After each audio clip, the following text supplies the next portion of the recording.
Coming up on Tech News Today, Microsoft takes on Google+, maybe. Canadian ISP violates net neutrality, and the TSA must not halt body scans. All that and more coming up next. Netcasts you love. From people you trust. This is TWiT. Bandwidth for Tech News Today is provided by Cachefly at CACHEFLY.com.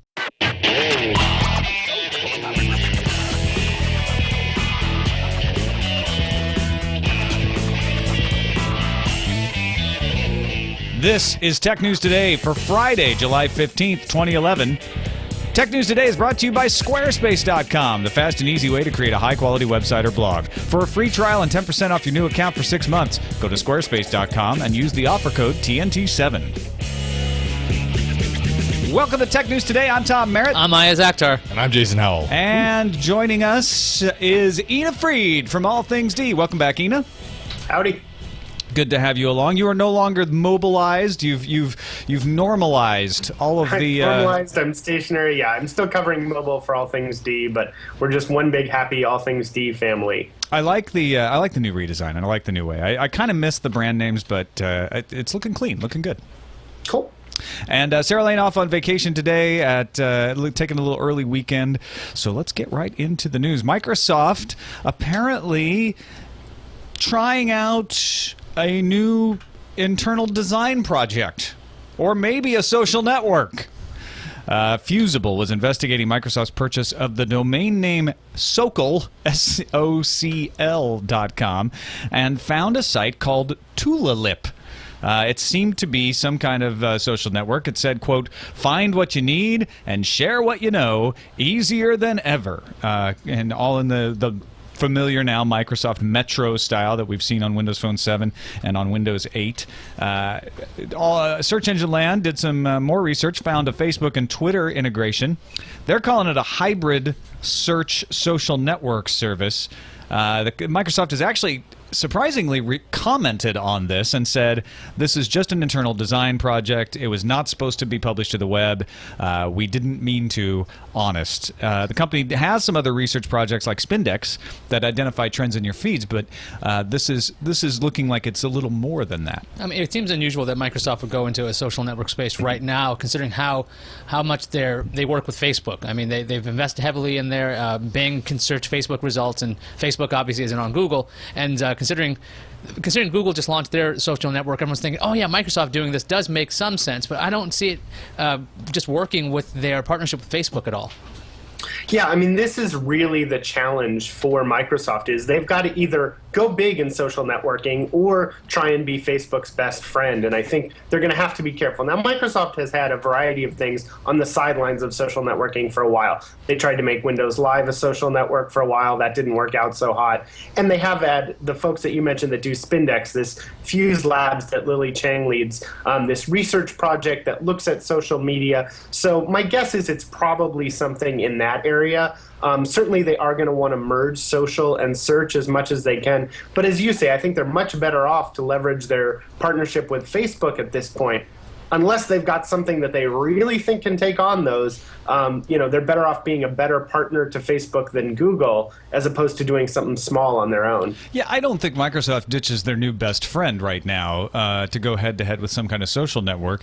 It does make sense to continue to integrate social networks into Microsoft products, so some sort of search, some sort of Twitter app, some sort of trend finder makes sense to me. And I think Mary Jo Foley suspects it could be a Twitter app. That seems like the best possibility to me, is that this is some sort of Bing Twitter combo that allows them to take advantage of the fire hose, as long as they renew that deal, which is up, by the way.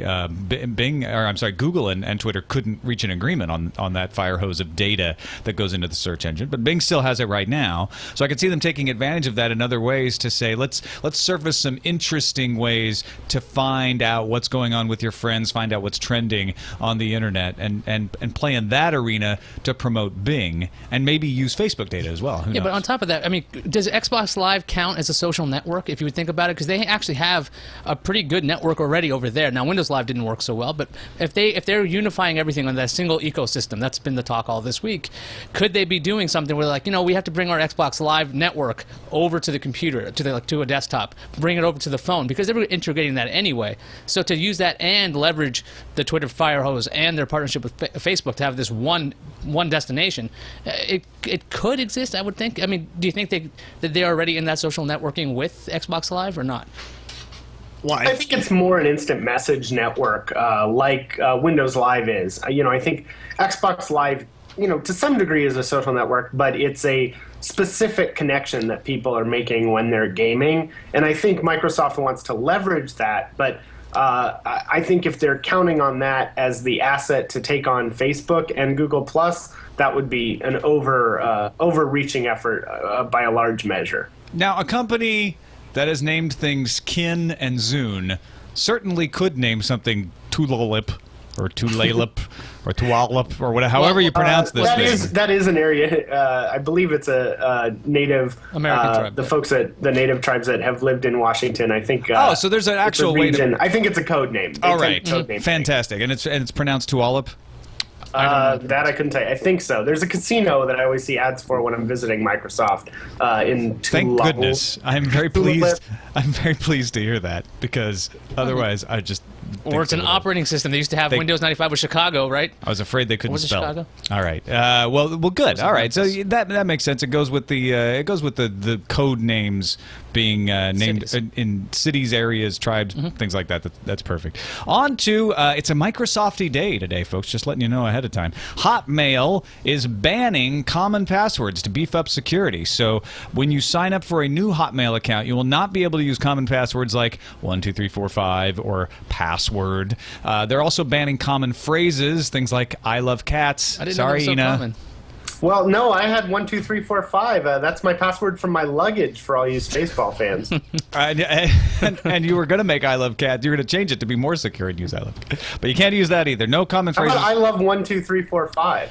That's a good one, especially if you write it in leet. The other thing is, like, if they're banning common passwords, are they looking at your password and they go, well, 80 of you have it, so it's common? Well, no, there's been tons of studies of passwords, especially after the leak of the Sony passwords. Right, so I'm just wondering, though, like, when is the line? Like, are they waiting for the next leak? Well, it's a fair question to wonder what their data source is, but there's tons of data sources they could choose from. I don't know if they're using leaks or not. There's been lots of studies about this sort of thing over the years.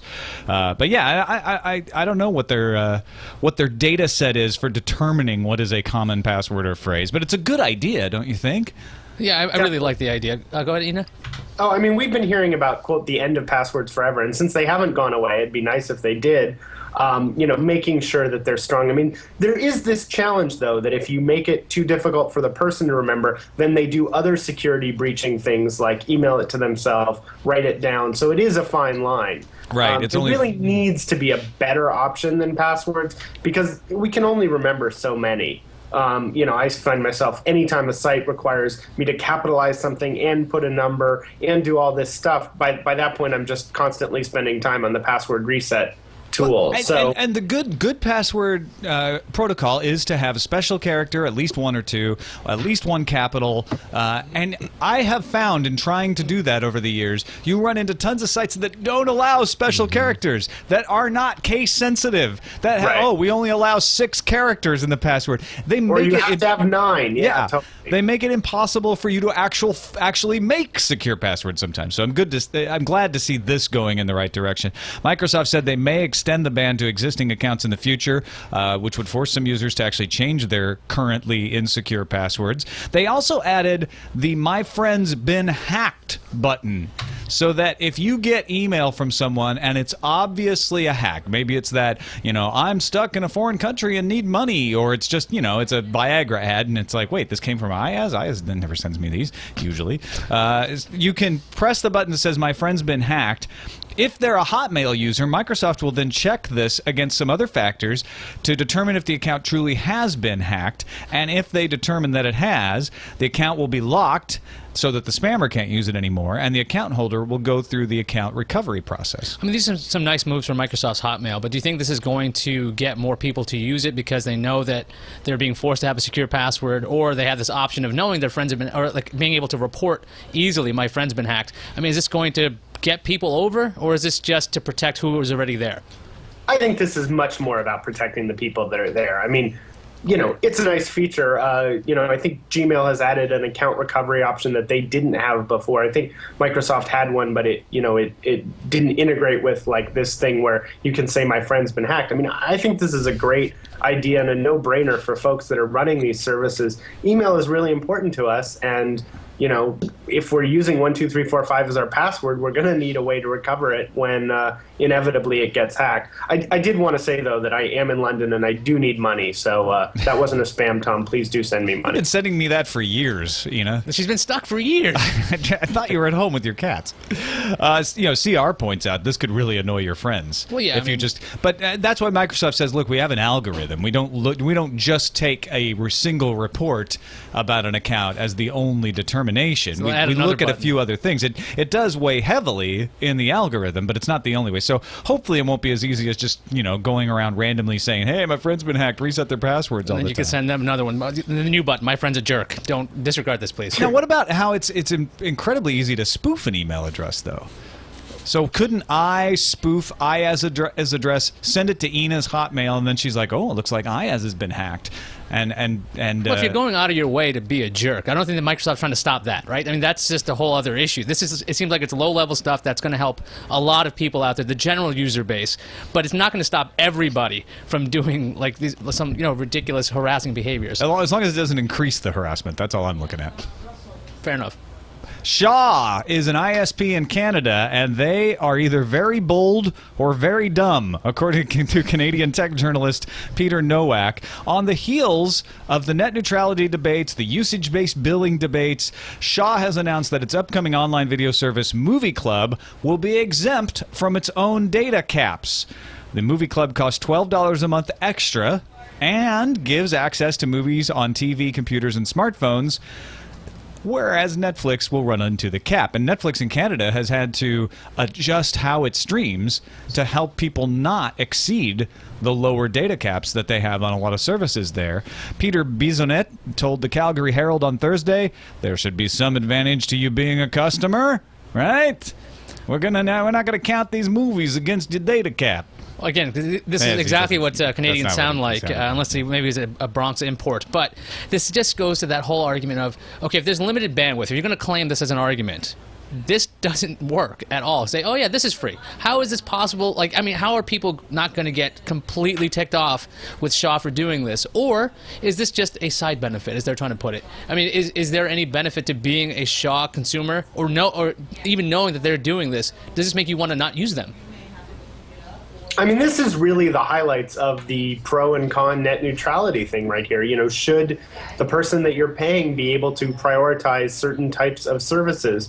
And it's an interesting point, and there's interesting arguments on both sides. I mean, as a consumer, I would like an on-demand video service on my, let's say, mobile device. Now, certainly I feel like if I'm paying for a data cap, I should be able to use those bits however I want, but there might be some benefit to getting that video and being able to subscribe to a service that doesn't count against that limit. It is a really interesting debate. I was talking to the CEO of France Telecom a couple months ago, and he was really talking about feeling like they really need to be able to charge, either have a service where they're being compensated or be able to charge for these services that are eating up a lot. Now, on the other hand, the power company doesn't say you can only use, you get free power if you're using Edison's lights, but if not, we're going to charge you extra. So it's a tough one. Yeah, if you rent your toaster from PG&E They don't give you a doesn't count. break on your electricity. Now, a Canadian in the chat room, I don't mean just a Canadian, his username's Canadian,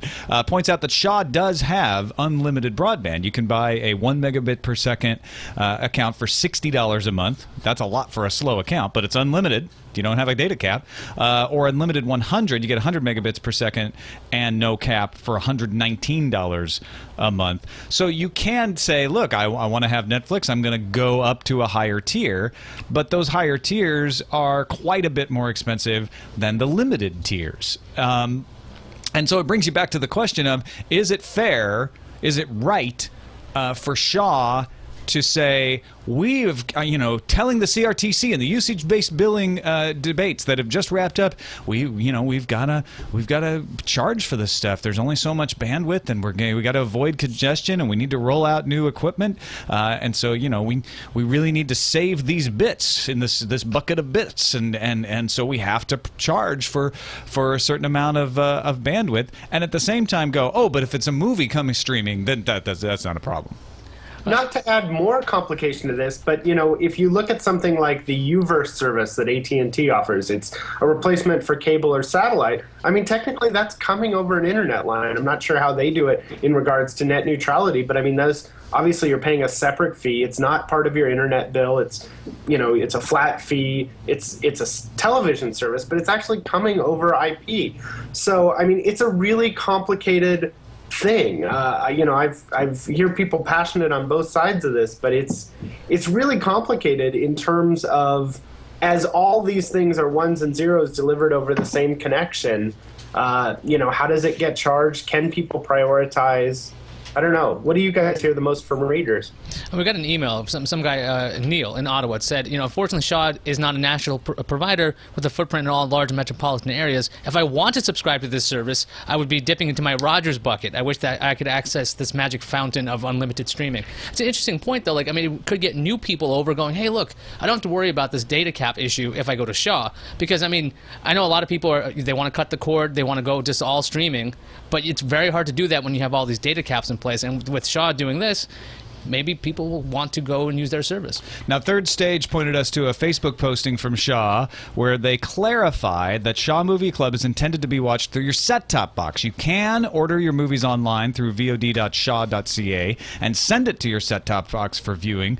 Watching movies on your set-top box won't affect your included internet data. However, you can also stream your Movie Club movies online to your computer, and they say in this Facebook posting, this will contribute to your internet data. So then it's more like the Uverse. Right. Then exactly. It becomes more of a situation where we're using the same pipes to send everything, but this is for this service and this is for that. In that case, it is not nearly as big of a net neutrality stomp as it was when they originally said it. Now, the question is, did they originally say it wrong? Was it originally reported wrong? Or did they backtrack and say, oh, wait a minute, we have got ourselves in some really hot water?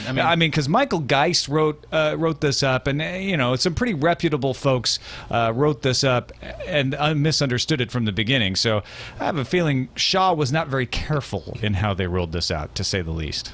They probably thought that, look, it's just a feature. We're rolling it out. You get extra stuff, right? And now maybe it just got spun wrong, or we'll see how this actually turns out. All right, let's take a quick break and thank our sponsor, Squarespace.com. Tell you something about bandwidth. It doesn't matter how many people are coming to your site. If you have Squarespace.com, you can handle them. You don't have to go to your web host and pay for extra bandwidth. You don't have to worry that your site's going to just crash, come down crazy. Squarespace is the fast and easy way to create a high-quality website or blog. I use it for Forecast. I use it for Sword and Laser. It just makes it easy to publish, makes it easy to rely on when you have a big episode, a big post, whatever you got up there, to feel safe and secure. And they have online personal help 24 hours a day, 7 days a week if you do run into a problem. All-inclusive service means you get modules to build your website, designs to choose from that make it look gorgeous, the ability to go in and tweak it to your heart's desire in the code if you want, or just use their easy modules and their what you see is what you get way of moving stuff around. So check it out, Squarespace.com. You can try it out absolutely free thanks to the folks at Squarespace. Sign up for a free account, no credit card needed. And if you decide to purchase it as a TNT listener, you get 10% off for 6 months.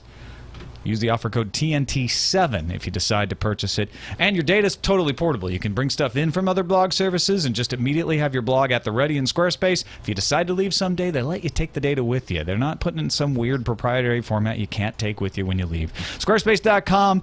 Use the offer code TNT7 if you keep it. Try it out. Just go start it. You'll be on with a new blog in seconds if you go over there right now. We appreciate their support of Tech News Today.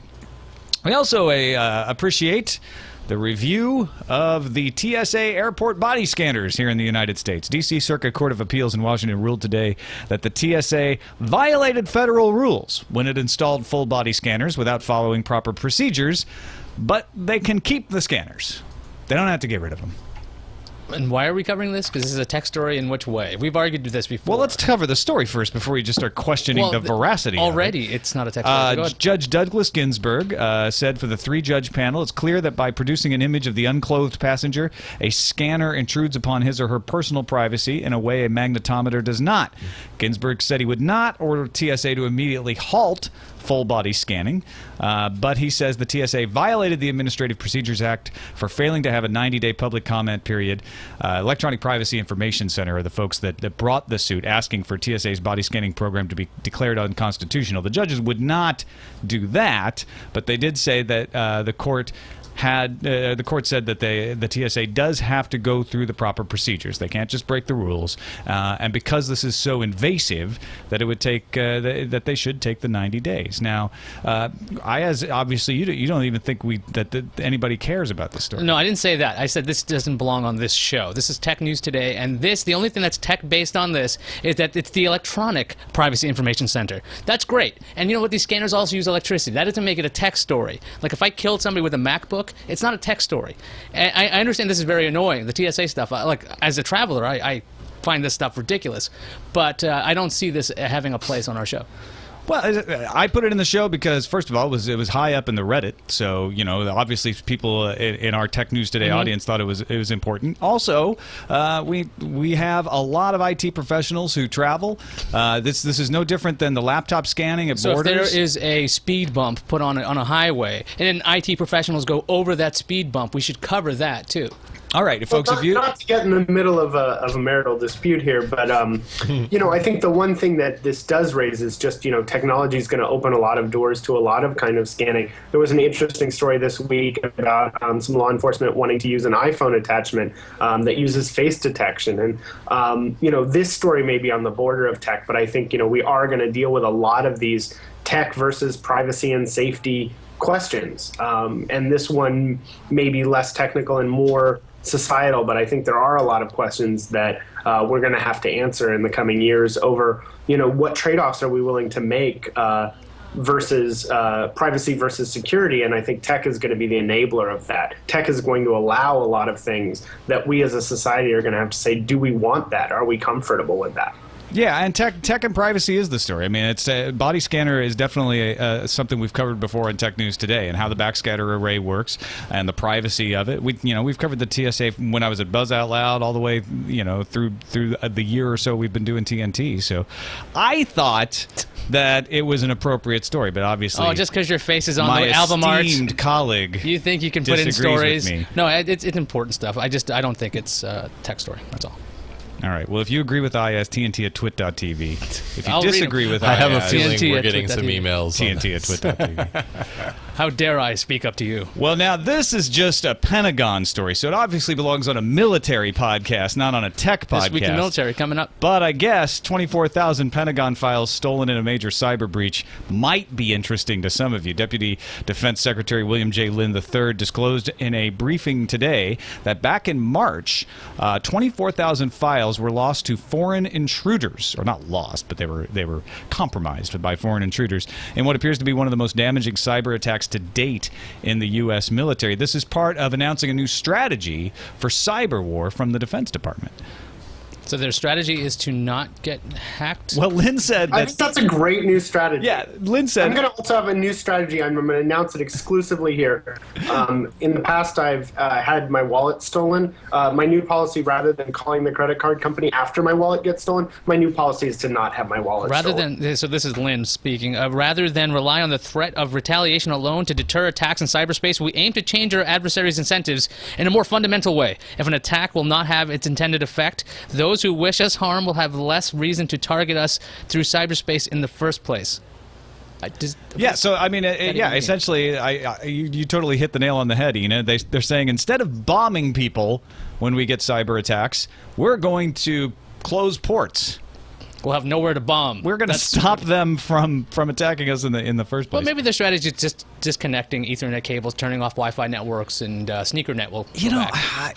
I think this is an important story. I think it's a significant breach. I think it was good for the Pentagon to come out and say, look, we've had another one of these problems. We've had several of these problems. We are tightening down. But the way it was phrased gives me a lack of confidence that they actually really know what the threat is and how to stop it. Well, actually, at least the Deputy Defense Secretary. Now, I'm not saying that the folks who are actually working in the cybersecurity department of the Pentagon don't know what they're doing, because I think they do. I've met a few of them, and they absolutely do. I'm not sure it's clear on the top what the strategy should be.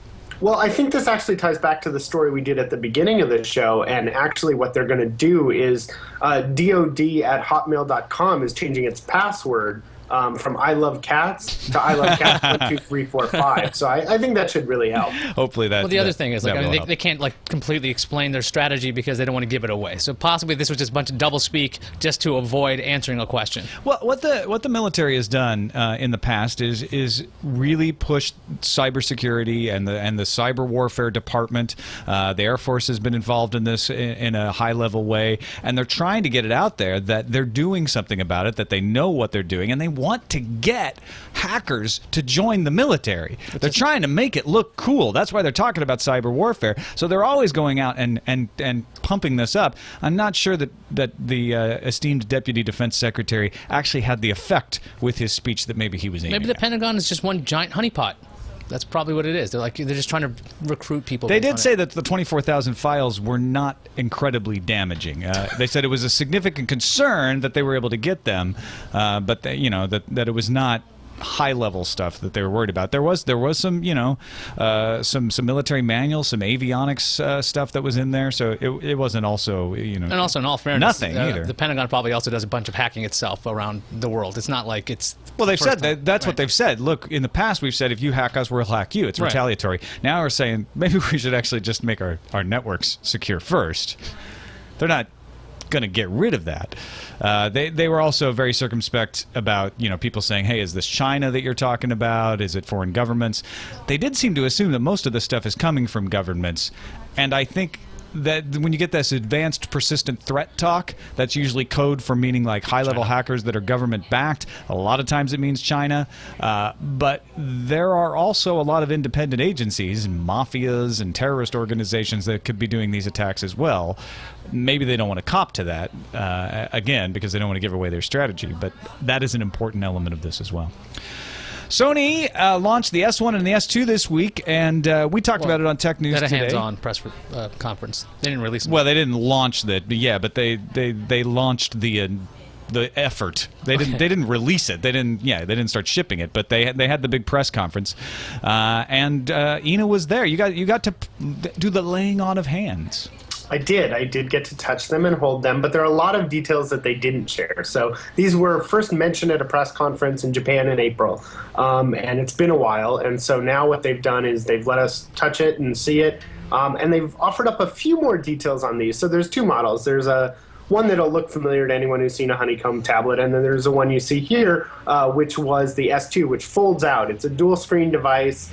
And that's certainly interesting. This one that you're seeing runs on AT&T's network, and there's no Wi-Fi only model. The one that looks like a more traditional tablet is Wi-Fi only. They haven't said pricing. They haven't offered many of the details. But they did talk a little bit about the strategy that they're hoping to use to stand out, which is, not surprisingly, ties to Sony Electronics, ties to their video service and music service. It'll be able to act as a universal remote. So they're trying to make it stand out from the Android pack a little. And I think this is sort of what we're going to see as part of a second wave of tablets. So not just stock honeycomb, but what can we do to make this a little more interesting, which clearly they need, because I think these first wave of Android tablets, especially with the lack of apps that are out there, it's tough to take on the iPad, which now has 100,000 apps when all the rivals have just a couple hundred or less tablet apps. Yeah, we covered this story a while back, saying that folks were moving away from putting out tablets these days because of the success of the iPad, and they were worried about the fact that Android hadn't caught on. But it looks like, we still got some high-level stuff here. We've got a rumored Amazon tablet. Now we've got Sony getting into the game in a big way with the S1 and the S2. We'll see how successful these are. But don't forget that at this same stage in Android phones' lives, they were not very successful. It took a couple of years for Android to finally get the momentum to become as dominant as they are today. So what Sony's doing, I find very interesting. They're trying to redefine the form factor a bit. That double screen thing, I think, is very intriguing. If they're going to run two apps at once, or you're going to have one large app that scales on both, and they have a contest with Adobe so they can actually get more applications made for it. Even the S1 has a different shape because apparently the way tablets are held might not even be correct. So I'm like, it's still so early in this new generation of tablets that it's interesting to see all these attempts at it. And because when the G1 came out, the Android phones, all the form factors had to figure out a way to become the default form factor, which is now a 4.3-inch touchscreen. That's like the default size of an Android device. And now that Sony's trying their own things, maybe we'll see some more crazy form factors. I like this idea. And I think that is what makes Android interesting, is that you do get to see some of that experimentation. I mean, with Apple, they're going to go for whatever the most universal cool form factor is. With Android, you've got a lot of people, and you have to try and stand out from the pack, which does lead to some interesting experimentation and customization. I think we're finally starting to see what interesting customization on the phone can look like. That means something like the Xperia Play for gamers. It means something like the new HTC Status, the Facebook phone that's coming to AT&T. And I think we're going to see that eventually with tablets as well. And I think, Sony brings some interesting assets. I think the one that really brings interesting assets is Amazon. I mean, they have a music service, an app store. They have a lot of things, and they're a Google partner, but they're also a Google competitor. So I'm really interested to see what they're working on. It's weird, of all the Sony stuff we've talked about, we haven't really talked about the fact that Sony has a bunch of media and Curiosity and PSN. You can have a lot of access to media on a Sony device. They have ebooks. They have a lot of things that Amazon also has. So, I mean, their tablet offerings may not be just to be, they might not be looked over. They might actually be really important because they have their own ecosystem already. That's true of Microsoft as well. And the difference between Microsoft, Sony, and Amazon is that Amazon has it in a nice, tidy package. It's all one company. It's all one website. It's all one easy-to-access, organized way. And what Microsoft fights with is like, well, we've got Zune Pass, but then we also have some music on the Xbox, and then we also have it on this platform. And Sony's got the same issue, which is, well, we have Curiosity, but that's a separate division from the PS3, which is a separate division from the phones, which is actually a partnership with Ericsson. So you're right. You're absolutely right. They've got all of these pieces, but it's so much harder for them because they're so huge to bring them together and put them on the tablet. I'm sure there's parts of Sony that are resisting any kind of integration with the tablet. Sony Pictures, for instance, because of the same reasons they're resisting licensing to Netflix or anything else, because they are just selfish and they don't get anything out of it. If Sony Electronics does well, they're Sony Pictures. Well, Sony has a really bad track record of being able to pull together these assets. I mean, I remember, writing stories 10 years ago when 10 years ago when the iPod was debuting, this idea that Sony was really the company in the best position to take them on because they had the music and the electronics background, and those two did more fighting. Now, I will say, Sony did talk about the integration of Curiosity and their entertainment assets as one of the big strengths that they were going going to bring to the tablet. How much of that is talk and how much is reality, I think we'll have to see. These are due out the fall, the holidays, somewhere in there. So it'll be interesting to see. Amazon clearly built its app store, built its music service to work with its devices, whereas with Sony, they're building these things and they have devices and they have entertainment, but they're not always built specifically for one another. That leads us to the next story, which is you want to talk about trying to figure out how to integrate something. Microsoft has apparently registered Sony-Microsoft.com and Microsoft-Sony.com. This is been found out by a blog doing a little digging in there. Rumors are everywhere now that Sony Windows Phone 7 device, like a Sony Ericsson Windows Phone 7 device, could come out, although that's Sony Ericsson, so it would have to be Microsoft-Sony Ericsson if that were true. Could be just Sony computers running Windows, which they do already happens. And Gadget points out this URL is a bit noteworthy because Microsoft doesn't own other partner combos. They don't own an HP Microsoft. They don't own an LG Microsoft. It could be something as just a joint marketing campaign for laptops. But Ina, do you got any theories on why they would register this domain? Sometimes they want to avoid somebody else having it. Sometimes it's a promotion.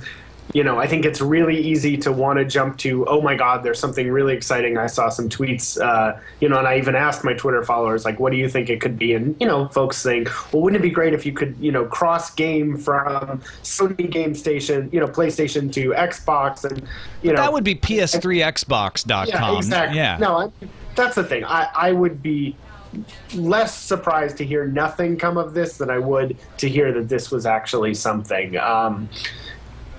Could it be something interesting? Possibly. For what it's worth, the head of Microsoft's PR said, nothing to see here. This was purely a defensive play. Obviously they might not want to say what they were doing if they were doing something. But I would think this is one of those where the rumors are way better than whatever the reality is. I have a small theory on this one. All right. They have a URL buying division at Microsoft probably, and they have a limited budget per year. And if they don't use up all their money, they don't get that same budget the next year. So they said, buy all the domains. And they're like, Sony-Microsoft, Microsoft-Sony. Okay, good. We finally got those, and now we get the same budget next year. And they already had Tulalip and SOCL. Exactly. So, These ridiculous What else URLs. are they going to buy? I have a feeling it is something like that. That it is a very small possibility, and somebody said, you know what, you better pick up that URL, and maybe if we keep an eye out, maybe we'll start to see a trend in this kind of Microsoft-something URL that could explain it. On the other hand, maybe they're going to merge. Yeah, that's going to happen. Soft. Yeah, Sony. And they'll just be called Sony Microsoft Sony. Yeah, that my crony. Maybe Sony's going to buy Microsoft, and Microsoft was just like, well, let's just buy the URL. We know it's going to happen. I honestly don't think those last two are going to happen. I think it is just somebody registering domain names just to register domain names. It happens at companies. It happened at CNET. We used to just register. In fact, in the early days of CNET, before I worked there, they actually assigned a guy to just go and buy register as many URLs as possible. That's why CNET owns radio.com and kids.com and news.com. Yeah, if I recall, the lore, the company lore was that we owned coffee.com, and that's why we always had Pete's Coffee for free for like the first 6 or 7 years I was there. Yeah, they made a deal. They to sell coffee.com, they required them to give us coffee. So maybe Microsoft wants free Sony stuff. Could be. Bring it all Good back. call. All right, let's move on to the news fuse.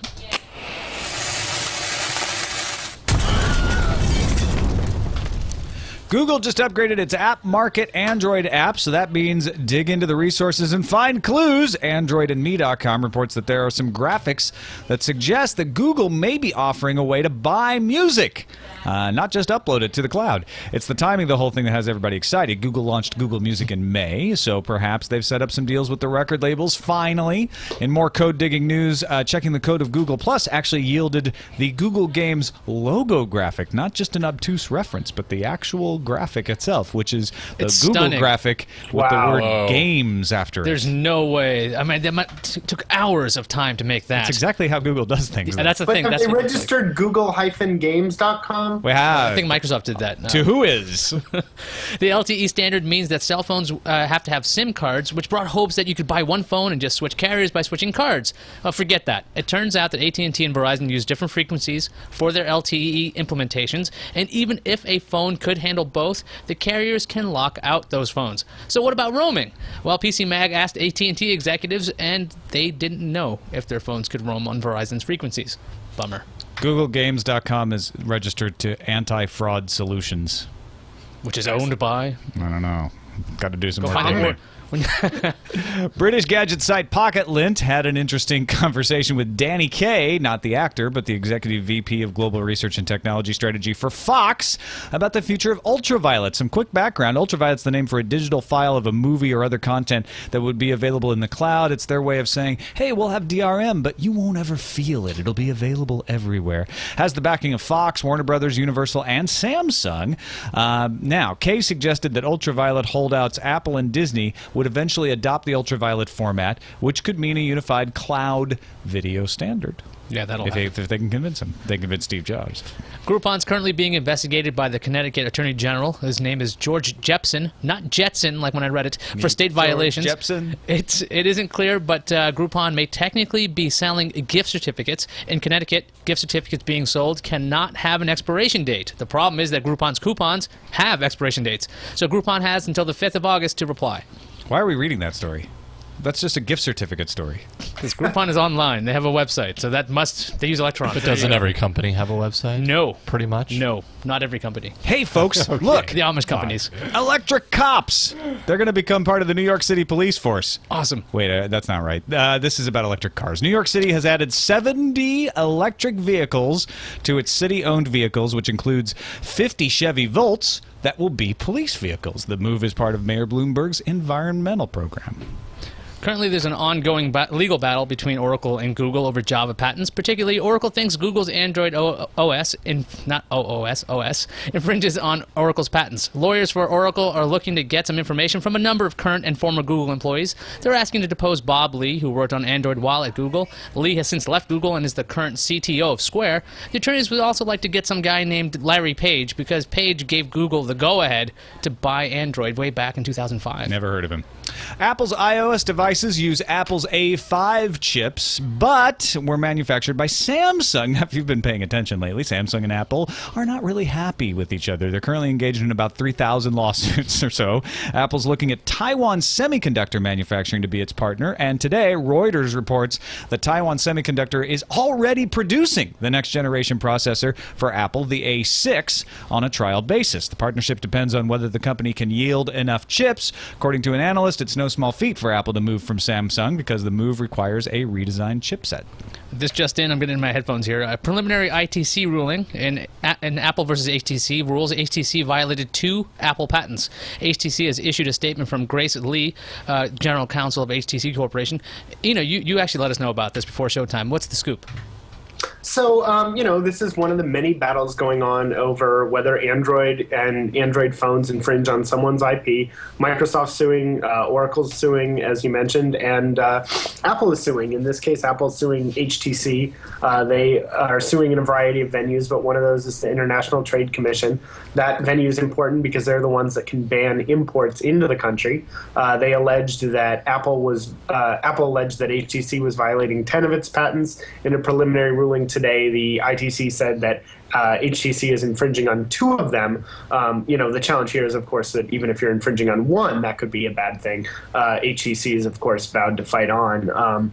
But there's a lot of legal issues tied up right now in who in the mobile industry has the patents. And, eventually we'll probably get a licensing scheme where this is all settled. But right now there's a million battles, and this one's heating up.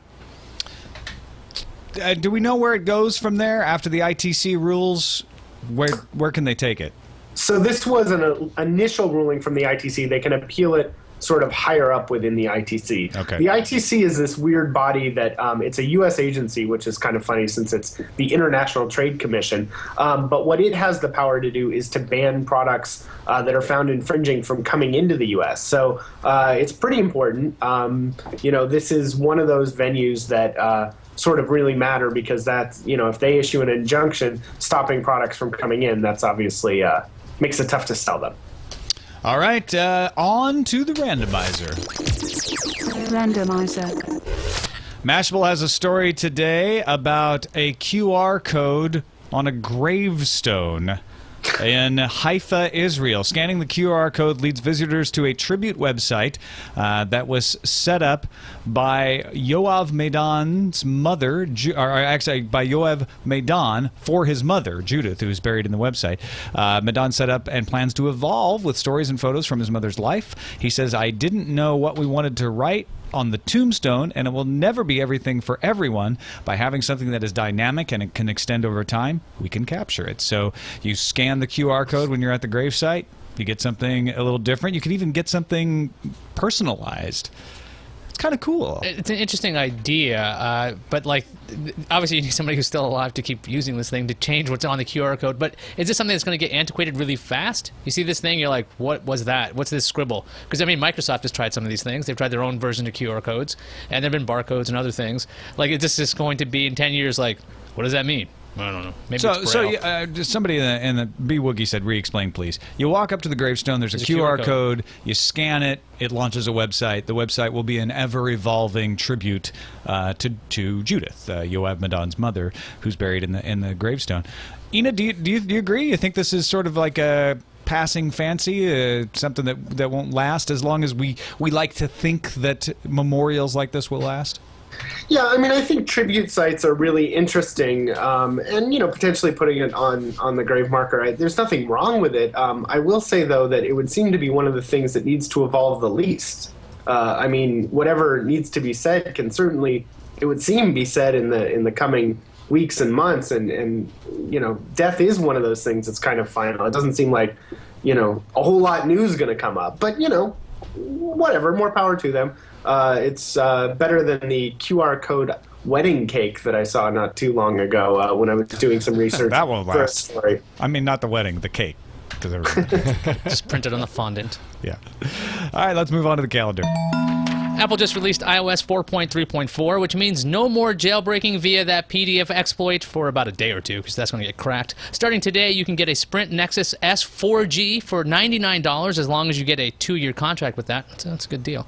It was this day 5 years ago that Twitter open to the public. So happy other birthday to you guys. How many birthdays do they get? 14 a year is what I'm reading here. AT&T iPhones will be eligible for standard phone insurance, which is much cheaper than that special iPhone insurance they had before, beginning this Sunday. Also on Sunday, iRiver launches its Story HD, the first Google-integrated e-reader, and coming up on Monday, you can get more PC gaming streamed to you because that's when Happy Cloud officially launches. So hooray for Happy Cloud. Hooray for Happy Cloud. On to the voicemails. We got a video voicemail, which I guess just makes it a video mail, that Wesley uploaded to YouTube with his thoughts on Netflix. Hi guys, Wesley, the user experience engineer here in San Francisco. One thing I want to bring to light is that a lot of people with Netflix have been subsidizing the cost of the service. A lot of people had their instant queues and then they also had their DVD queues, and they never used their DVDs, which basically they were subsidizing the cost for people like me that use DVDs a lot. I'm thinking that the cost of the DVD service will actually end up going up because Netflix has brought to light that a lot of people do not use their DVDs and that they'll end up canceling that part of the service. Thanks. What do you think, Iyaz? The self-subsidization of costs thing? Will DVDs get more expensive? Well, they would have to if you think about it. If postage goes up, then you have to pay for that. But this whole Netflix thing has gotten a lot of people riled up in general. And I think in the long run, people are not going to even remember the whole DVD thing. It's just going to be streaming all the time anyway. Were you upset about this, Ina? The fact that they raised the prices on everybody, kind of doubled the price at a moment's notice, 60% raise?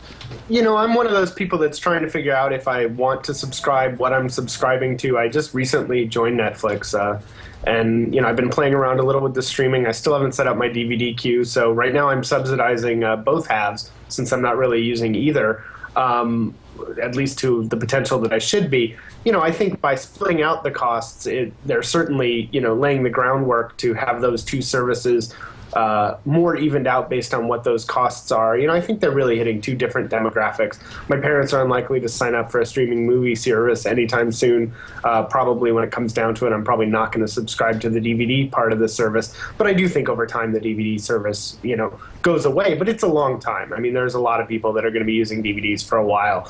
So, I think it makes sense. I don't think the idea that the DVD part is going to get rapidly more expensive is necessarily true. I mean, basically, they've just hiked the fees of the service considerably. So at least I would hope that covers the cost for a while now.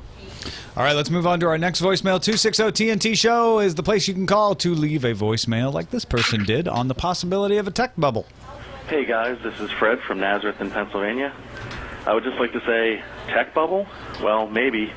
LinkedIn today, it has a price-to-earnings ratio of 1,200, which is insane.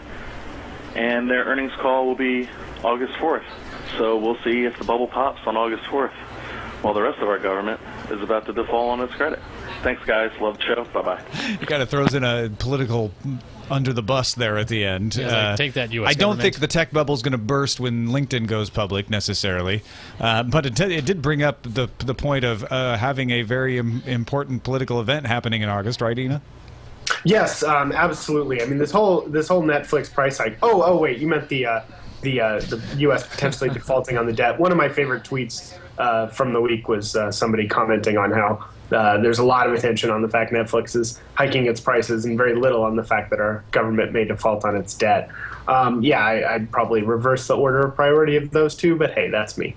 All right, let's finish up with an email to TNT@twit.tv. Matt wrote in, took up the challenge, and said, "Hey, you know what? I've got an opposing viewpoint on what Tom, has been saying about the AT&T position on bandwidth caps and all of that." Matt says, "The way you represented bandwidth in episode 284 was misleading. Networks do have a maximum finite capacity of bandwidth per unit time, and if you exceed it, packets get dropped.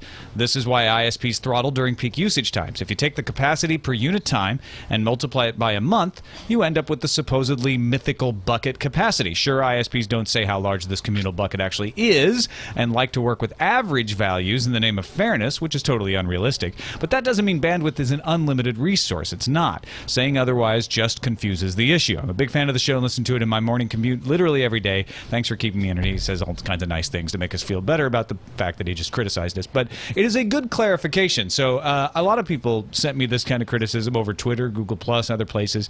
And Matt's right. Bandwidth is not unlimited. I was very careful not to say that bandwidth is unlimited. What I said was bandwidth is plentiful, that there is a lot more than they would like you to think, and that it's not a bucket that gets used up over time. It is, in fact, a capacity per time unit. So if you have 250 gigabytes of bandwidth over a month, that's the wrong way to represent it. You don't have a bucket of 250 gigabytes that you can keep using, and you could use 250 gigabytes in a minute, or you could use slowly over the month, but there's still only 250 gigabytes. That's my point.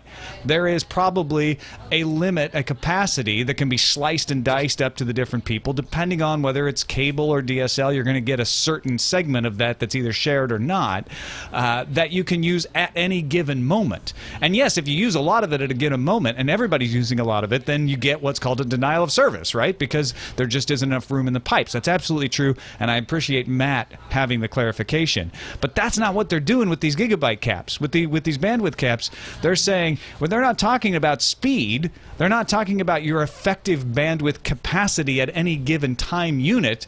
They're talking about, oh, you only have this many gigabytes for the month, and that's just crap. That is much more misleading than what I did. But thanks, Matt, for the clarification. I appreciate that. All right, quickly, want to thank New Tech, who has given us a new TriCaster for the new studio. We'll be using the TriCaster 850, which is like having our own giant television truck in a little box. We'll use the TriCaster for, we're going to have how many inputs now? Like 40. We triple our inputs. Yeah, no, it's ridiculous. I think it's got to be somewhere around 12 video inputs and then a bunch of other virtuals. So it makes switching a whole lot easier. Awesome. It's going to be HD. It's going to look great. Jason's job will be a little bit easier at least. It will be. Absolutely. If you'd like to find out more about the TriCaster, if you're interested in this sort of thing, visit newtek.com. That's NEWTEK.com. We thank them for their support. Also, thanks to everybody in the Reddit. Now, we did a little experiment today. And we used Reddit as the leader of what we put in the show. Usually what we do is we pick the stories for the show and then kind of use Reddit as a double check to see if there's anything we're missing or maybe if something should be a little higher up in the order than it is. Today, we did it the opposite way. I used Reddit as the leader, and then I looked to see if there was anything Reddit was missing. So I want to send a shout out to T-Mark, who had our top story, Microsoft Tulalip. Flash Cider had the Hotmail story. Devocan and S.A. Jewers had the Shaw story.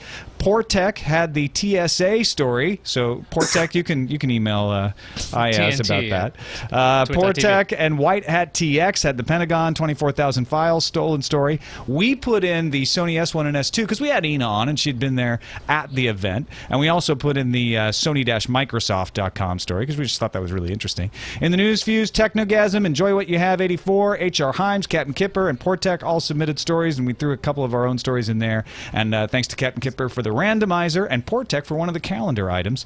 If you would like to affect our show, technewstoday.reddit.com is our subreddit where you can submit stories and vote things up or down.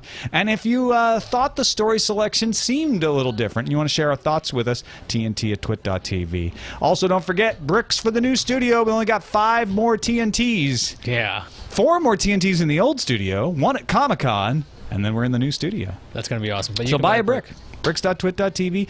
Ina, thanks so much for being on the show. It's always great to have you. Let folks know about what's going on over there at All Things D. Well, we've got our big D-Asia conference, so come to Hong Kong and visit us. Or if a trip to Hong Kong isn't in the budget, we're always at allthingsd.com. It's free. Lots of fun, smart take on the tech news. Excellent. Allthingsd.com. And thanks to you all for watching. Twit.tv/TNT is where you can find our show. 260-TNT show is our phone number, and TNT@twit.tv is the email address. We will see you Monday. Bye-bye.